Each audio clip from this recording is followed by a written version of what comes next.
처음에 빅뱅이 있었고 그건 폭발이었어요. 정말 거대한 폭발이었죠. 그리고 여느 폭발과 마찬가지로 모든 방향으로 퍼져나갔어요. 다른 점이 있다면 은하와 별을 탄생시켰다는 사실입니다. 우리가 보는 우주는 비교적 평평하다는 점만 제외하면요. 뭔가 앞뒤가 맞지 않는 것 같아요. 우리는 우주가 빅뱅에서 태어났다고 생각하는데 익숙합니다. 하지만 그것이 단지 이론일 뿐이며 모든 것의 우주 탄생에 대한 다른 이론들과 마찬가지로 빅뱅 이론에도 결함이 있다는 걸 잊는 경향이 있습니다. 예를 들어 우주에는 어떤 가시적인 유형의 물질보다 암흑물질이 5배나 더 많다는 사실을 우리는 확신합니다. 하지만 아직 아무것도 발견한 것이 없어요. 암흑물질이 없이 빅뱅 이후에 형성된 물질이 어떻게 사이사이 거대한 빈 공간인 보이드가 있는 은하단을 조직했는지 과학적으로 설명할 수 없습니다. 빅뱅의 또 다른 큰 문제점은 애초에 왜 이런 일이 일어났는지 또 무엇이 그것을 발생하게 만들었는지 전혀 모른다는 것입니다. 다시 한번 폭발하기 전에 하나의 점으로 수축하던 또 다른 우주가 있었던 걸까요? 자신의 모습을 딴 평행 현실을 만든 또 하나의 부모 우주가 있었던 걸까요? 아니면 어떤 극단적이고 폭발적인 방식으로 상호작용한 신비로운 양자 역장이었을까요? 우리는 그 사실을 알 수 없고 또 알아낼 수 있는 방법도 아마 없을 겁니다. 저 같으면 이 문제에 대해 과학자들에게 설명을 요구하지 않을 거예요. 왜냐하면 우리가 얼마나 아는 것이 없는지를 보여주기만 할 뿐이고 여전히 무시할 수 없는 다른 문제들이 있거든요. 예를 들면 빅뱅이 정상적인 방법으로 폭발한 것이 아니고 대신 우리가 아는 바로는 평평한 우주를 만들어냈다는 사실 같은 거죠. 아주 작은 망국이 있긴 하지만 그건 빅뱅으로 인한 것이라고 우리가 기대했던 구체의 우주는 아닙니다. 과학자들은 우주가 평평하다는 것에 대체로 동의하고 사람들은 학교에서 그에 대한 증거를 배웁니다. 삼각형을 그리면 세 각의 합이 항상 180도가 된다는 것을 우리 모두는 알고 있습니다. 그리고 두 개의 평행선을 그리면 결코 만나지 않고 끊어지지도 않고 아무리 멀리 가더라도 항상 평행을 이루죠. 이 두 가지는 사실입니다. 삼각형과 선을 평평한 표면 대신 구에 그리지 않는 한 말이죠. 예를 들어 좌우선이 자연적으로 그렇듯이 지구본 위에 두 개의 평행선을 그린다면 결국에는 서로 교차하게 됩니다. 삼각형도 마찬가지입니다. 삼각형의 각의 합이 180도가 되지 않을 거예요. 그래서 만약 우주가 폭발로 인해 만들어졌다면 어느 정도 구의 형태를 띠고 있어야 할 거예요. 그렇죠? 대신 우주의 다른 점들 사이에 어떤 크기의 삼각형을 그리든지 간에 각의 총합은 여전히 180도가 될 거예요. 그리고 직선으로 평행하게 가는 빛의 광자는 이동하는 내내 평행을 유지하게 될 거예요. 거의 말이죠.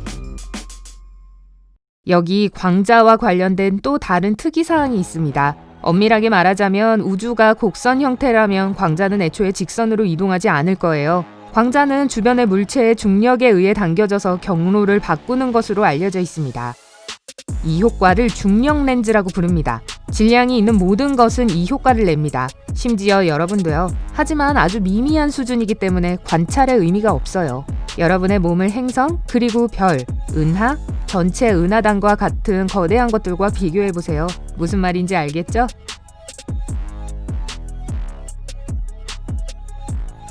중력 렌즈 효과는 먼 은하의 사진에서 가장 뚜렷하게 보입니다.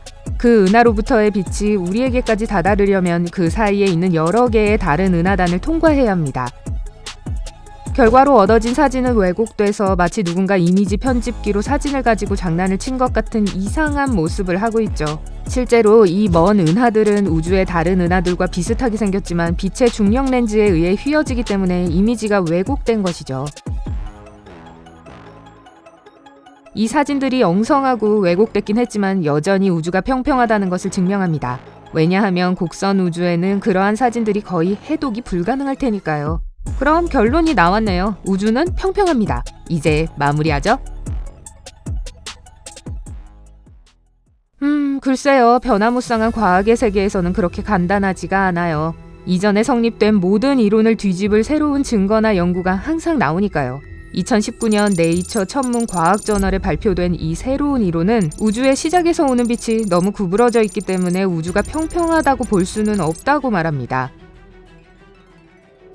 젊은 우주의 이 고대 흔적은 우리에게 익숙한 빛이 아닙니다. 이것은 우주 마이크로파 배경 혹은 CMB라고 불리는 것입니다. 이것은 우주의 모든 곳에서 배경 소음으로 발견되는 전자기 방사선의 희미한 흔적으로 이 소음은 전자파 무선 스펙트럼에서 가장 뚜렷하게 감지됩니다. 이 방사선은 또한 유물 방사선이라고 불리는데 말 그대로 과거로부터 왔기 때문이죠. 이는 빅뱅 이후 38만 년 전까지 거슬러 올라갑니다. 2018년에는 CMB를 관측하기 위해 특별히 제작된 플랑크 위성으로부터 데이터가 수집되었습니다. 이 데이터는 희미한 빛의 비정상적인 렌즈를 보여줍니다. 1년 동안 이 빛의 곡선은 미해결 미스테리로만 여겨졌지만 그것을 설명할 수 있는 이론이 나왔습니다. 유일한 문제는 그것 또한 우주를 평평한 디스크 형태가 아닌 팽창하는 구의 형태로 여긴다는 것입니다. 이 가상 우주 모델은 닫힌 우주라고 명명되었습니다. 닫힌 우주 모델은 플랑크 위성이 새로 입수한 자료의 왜곡을 설명할 수 있지만 우주가 평평하다고 주장하는 다른 많은 증거들과 여전히 일치하지 않습니다. 이 데이터에 대한 다른 해석은 일반적으로 안정적인 작업을 행하는 위성의 결함일 뿐이라는 것입니다. 현재 닫힌 우주보다는 평평한 우주 모형이 사실이라는 증거가 훨씬 더 많습니다. 하지만 플랑크 인공위성의 데이터 불일치가 철저히 조사되기 전까지는 우주에 대해 우리가 알고 있는 모든 것이 더 이상 신뢰할 만한 것인지에 대한 의문이 남습니다. 전체 우주의 모양을 알아내는 것이 궁극적인 과제이고 과학이 예상치 못한 놀라운 사실로 모두를 놀라게 하는 일이 종종 발생하는 것은 자연스러운 일입니다. 적어도 우리가 이미 상당 부분 확신할 수 있는 작은 사실들이 많이 있으니까요. 예를 들면 아무도 우리 은하가 평평한 나선형이라는 사실에 이의를 제기하지 않을 거예요. 재미있는 사실이죠. 같은 해인 2019년 하나의 사실을 입증하는 두 연구가 발표되었습니다. 우리 은하는 평평하지 않고 휘어지고 뒤틀렸다는 사실이죠. 두 연구 모두 역사상 가장 야심찬 프로젝트의 일부입니다. 6개의 다른 평가 시스템 카탈로그의 데이터를 사용합니다. 공동 연구 중에 천문학자들은 은하계가 평평하다고 가정할 때 어떤 별들이 있어야 할 자리에 있지 않다는 것을 발견했습니다. 나선형 은하가 가장자리 주변이 약간 뒤틀리는 것은 그리 드문 일은 아니지만 천문학자들은 우리 은하가 그중 하나일 가능성을 논한 적이 거의 없었습니다. 10만 광년 이상 크고 적어도 4천억 개의 별이 안에 존재하는 그 모양을 추측하는 것은 꽤 어렵습니다. 우리 은하가 놀라움으로 가득한 건 당연한 일이죠. 이 연구는 쉐페이드라고 불리는 매우 특별한 별들의 위치 정보를 사용했습니다. 이 별들은 우리 태양보다 100배에서 10,000배 더 밝으며 규칙적으로 진동해서 종종 연속적인 연구에 매우 유용합니다. 쉐페이드를 관찰하던 중에 밀키웨이의 나선 바깥 부분이 은하의 회전 속도를 따라가지 못하지만 여전히 나선형의 안쪽 부분에 의해 끌려가고 있다는 것이 분명해졌습니다. 이로 인해 은하의 형태가 변경되고 은하 가장자리 주변의 뒤틀림이 점진적으로 형성됩니다.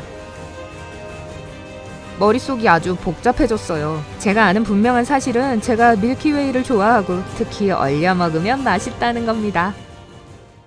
오늘 새로운 것을 배웠다면 이 영상에 좋아요를 주고 친구와 공유하세요.